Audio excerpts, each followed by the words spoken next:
జ్ఞేయం యత్తత్ ప్రవక్ష్యామి యజ్ఞాత్వా అమృతమశ్నుతే అనాదిమత్పరం బ్రహ్మ న సత్ అనాసదుచ్యతే.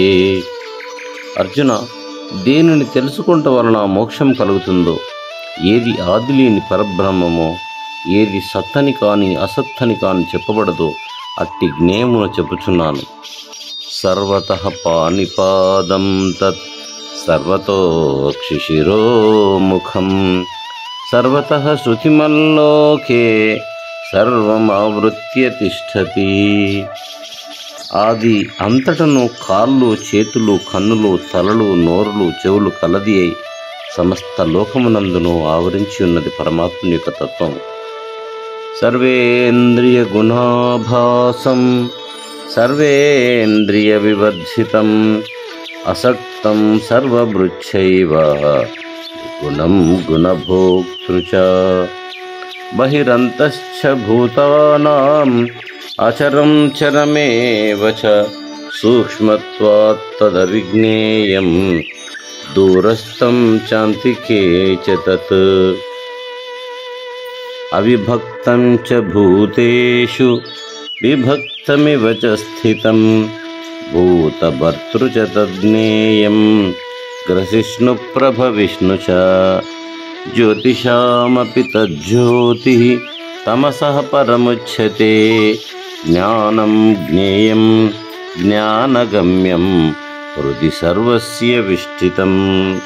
అర్జున, ఆ పరమాత్మ యొక్క తత్వము అది సర్వేంద్రియ గుణములను ప్రకాశింపచేయనదియు, సర్వేంద్రియములు లేనిదియు, దేనితోనూ సాంగత్యము లేనిదియు, సకలమును భరించినదియు, గుణరహితమైనదియు, గుణములను అనుభవించినదియు, ప్రాణుల బాహ్య అభ్యంతరముల యందు ఉండునదియు, చలించనిదియు, చలించునదియు, సూక్ష్మమైనందున తెలియరానిదియును, దూరముగా ఉండినదియును, దగ్గరగా ఉండినదియును, అవిభక్తమైనదియు, ప్రాణుల యందు విభక్తమయ్యున్నట్లు గోచరించున్నదియు, ప్రాణులను సృష్టించినదియు, పోషించినదియు, లయింప చేయనదియు అని తెలుసుకొనదగినది. అది జ్యోతులకు జ్యోతి అయ్యున్నది, తమస్సు కంటేనూ అన్యమైనదియు, జ్ఞానమును జ్ఞేయమును జ్ఞానమునకు గమ్యమైనదియు, సమస్త భూతముల హృదయములలో ప్రకాశించున్నదియును అయి ఉన్నది.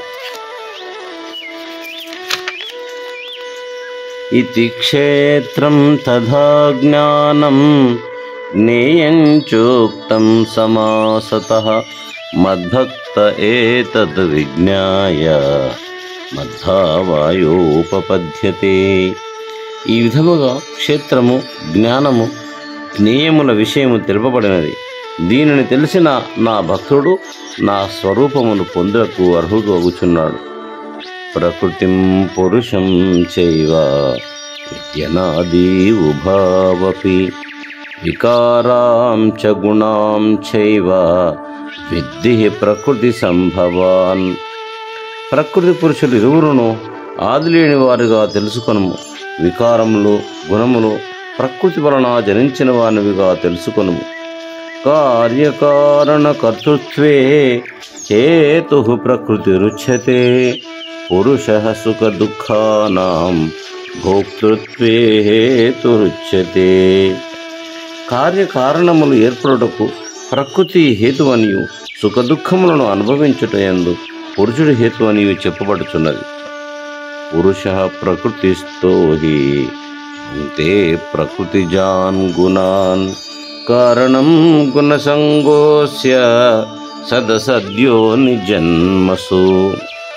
ప్రకృతి యందున్న పురుషుడు ప్రకృతి వలన జనించిన గుణములను అనుభవించుచున్నాడు.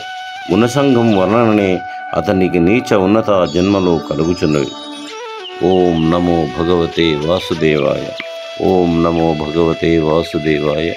ఓం నమో భగవతే వాసుదేవాయ.